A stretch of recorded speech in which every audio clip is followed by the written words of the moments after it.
What is going on, everybody? Welcome back. I've returned from this long hiatus, way too long hiatus. We have a new setup here. The hats are not behind me. Yes, had to change things up. Went back to college, new college. So yeah, this is how we're gonna be doing it for the next couple months. But let's start this one in Queens, because we're doing the same stuff here. Look, the Mets, they are red hot, and they were looking to keep their postseason hopes alive against the rival Phillies.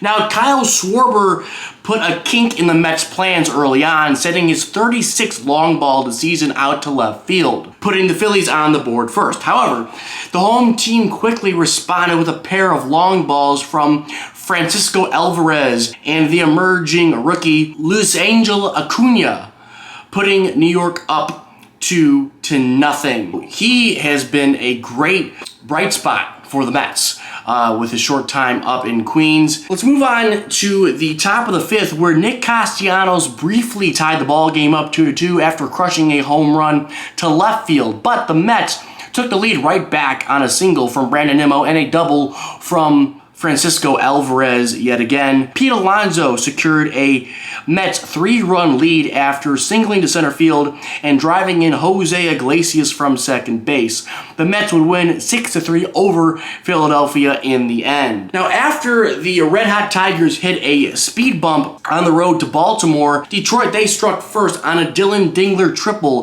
that scored Riley Green and Trey Sweeney. He's been hot as a pistol, Trey Sweeney. I love that guy. Javier Baez's replacement for sure. Baez will be gone if they're smart next year. Hopefully this offseason he's gone. Someone pick up his contract. I don't give a shit who. Send it back to Puerto Rico. He sucks. But Trey Sweeney, MVP of the second half in my opinion. However, Baltimore cut the lead in half during their hacks as Emmanuel Rivera punched a sac fly to right field, plating Adley Rutschman. Then in the Orioles' sixth, Rivera came through again, singling to center field, tying the game at 2 runs apiece. Now the Tigers regained that 2-run advantage following a pinch hit single from Jake Rogers that scored Matt Vierling, and Colt Keith, he had a sacrifice fly to center field that scored Riley Green, making it 4-2 Detroit. Now it looked like the Orioles were gonna win this game as Gunnar Henderson double put the ball game in knots once again, 4-4 in the 9th inning. But that's all the Orioles offense could muster across in this one, as a single from Green and a sac fly by Vierling secured the 6-4 win for Detroit in extra innings. Now the only reason why I'm going to recap this Yankees versus Athletics game is because Judge just dropped his latest bomb of the season during this contest out in Oakland, California. The Yankees got things started via a Giancarlo Stanton double play ball that allowed Torres to score from third base. Then a few batters later, Jason Dominguez, he singled to left field, plating Juan Soto, making it 2-0 Bombers. From then on, the Yankees put on a power surge with Volpe belting his 12th home run in the second. Stanton, he cracked his 26th long ball in the third, and Judge sent number 54 out to center field, giving the Bombers a 7-0 lead out by the Bay. Finally, a single from Torres a few batters later in the Yankees' 7th gave New York double digits on the night as it completed the shelling of the A's 10-0. Now MLB, man, they cannot get out of their own way. They have another gambling scandal on their hands. Yeah, it was reported by Britt Girthoyle. If I'm botching that name, which I probably am, I apologize. But this Brit chick from The Athletic said that the Nationals were opting All-Star C.J. Abrams to the minor leagues after a late night at the tables. She said the Nationals are opting C.J. Abrams to the minor leagues. Sources tell The Athletic Abrams was an all-star, but he has struggled in the second half. General Manager Mike Rizzo, when asked about the tweet on social media referring to Abrams being at a casino in Chicago until 8 a.m., told The Athletic, "We're well aware of the report, but beyond that, it's an internal issue that we will be keeping in the family." Despite Abrams' second half struggles, as he had a slash line of 203, 260 and 326 with 5 home runs and 16 stolen bases. He was finishing the season quite strong with a 271 average, a 308 OBP, and a 458 slash line in 52 plate appearances this particular month of September. However, Nats manager Davey Martinez made it clear that the move was not performance. Basically, it's because he's gambling. I mean, look, here's the thing. Was he gambling on baseball? Probably not. I mean, the picture showed, if I can find it here, he was at the roulette table or the craps table maybe. Nationals, they suck. They're out of it. Last place team. C.J. Abrams, all-star, I get it. Rookie, young kid, whatever, 20, 21, 22 years old, whatever he is. He's a young kid. They're going to go out, okay? That's just the way young guys do it, okay? It's just the way it's going to happen. Was he betting on baseball? We don't know. But let's assume he's not.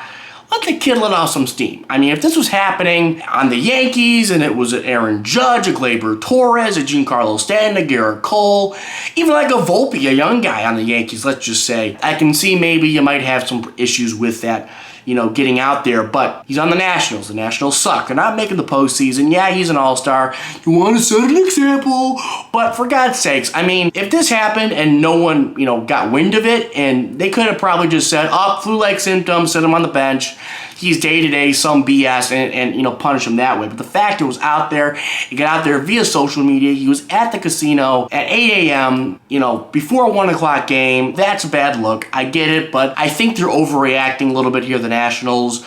I understand it's a PR thing, but still, the kid's a kid. You know, if he's betting on baseball, that's one thing, but if he's not, let the kid let off some steam. Who cares? You suck anyways. It doesn't matter. Now, before we go any further, let's take a look at that wild card standings. Right now, as of recording this video, the Tigers and the Twins are tied with 81 wins apiece for that third and final wild card spot. The Orioles are up 5 games, and the Royals are up 1 game in that second wild card spot over in the junior circuit. For the senior circuit, the Padres are up 3 games. The Diamondbacks are up 1. The Mets are right there at number 3, just in front of Atlanta by 2. So, you know, Tigers, man, they're making me nervous. They're making me nervous. It's nice to say my team is in the hunt. And it's September, and I've not felt this way in a long, long time. But let's head out to Cincinnati, where the Pirates took on the Redlegs. Now, Paul Skeens looking for his 11th victory of the season, and let's just say he accomplished that goal with ease. Skeens, he tossed 5 scoreless innings with no walk and struck out 9 men in the process.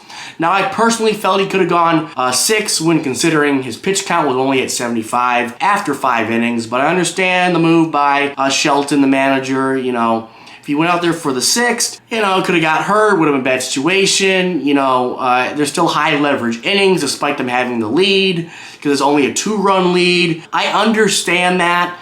You know, if he had a 5-run lead, you know, and he had to go out there for the 7th, I think he could have done that. But the fact that it was a 2-run lead still means high leverage innings, so I understand. Now, when it comes to the scoring of this game, it was all Bucks, as a solo shot from O'Neal Cruz in the 1st and Nick Yorke in the 5th was all Paul Skeens and the bullpen needed to shut down the Reds, winning 2-0 in this game. Now let's head out to Kansas City, where the Giants played spoilers against the Royals. Now Blake Snell, he was on the bump, wheeling and dealing. Snell, he spun 6 scoreless innings of 2-hit baseball. Now, like his NL East counterpart Paul Skeens, he too fanned 9 opponents in the process. When it comes to the scoring, it happened early on as the Giants scored all the runs they needed in the 2nd inning as Grant McCray tripled home Encarnacion. Then 2 batters later, Brett Wisely brought home McCray on a sharp single to Tommy Pham in center. This made it 2-0 San Fran and gave the Men in Black a win by that score. Now back to Baltimore for game number 2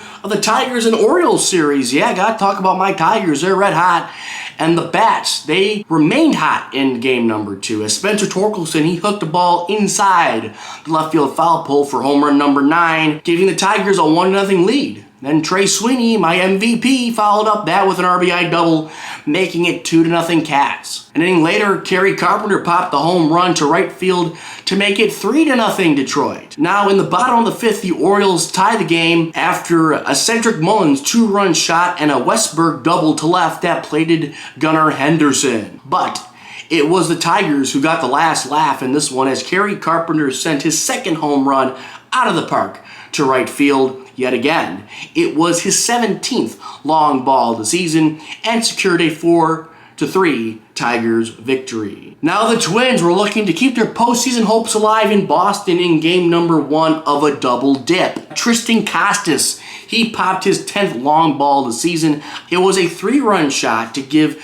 the home team the early lead. 2 innings later, however, it was deja vu all over again as Costas sent another long ball over the green monster. Yoshida and Story scored on the play, making it 6-0 Boston. Then in the Sox 5th, Costas capped off a historic day as he belted, yes, his third, count it, third home run of the afternoon. His solo shot put the Twinkies to bed as the Sox won 8-1 in game number 1. Now let's end this thing by recapping game number 2 of this Twins and Red Sox double dip from Fenway Park. Byron Buxton got the Twins on the board first after singling to left field. Then Trevor Larnach did the same thing on a line drive to right. This scored Christian Velasquez to make it 2-0 Twins. The Red Sox, they quickly responded in their half of the 5th inning as Romy Gonzalez hit a home run to center field to put the Red Sox ahead 3-2. Now the Sox, they weren't done as an inning later, Rafaela was hit by a pitch that scored Nick Sogard. Now a double from Duran, a sac fly from Romy Gonzalez, a single from Masataka Yoshida, and Connor Wong gave Boston a 9-2 lead after 6 full innings. Now, despite a Willie Castro bases-loaded walk in the top of the 8th, the Red Sox completed the double-header sweep as they won the ball game by a score of 9-3. And that's all I got. Please like, please comment, and subscribe. I would appreciate it. And as always, I will catch you guys later.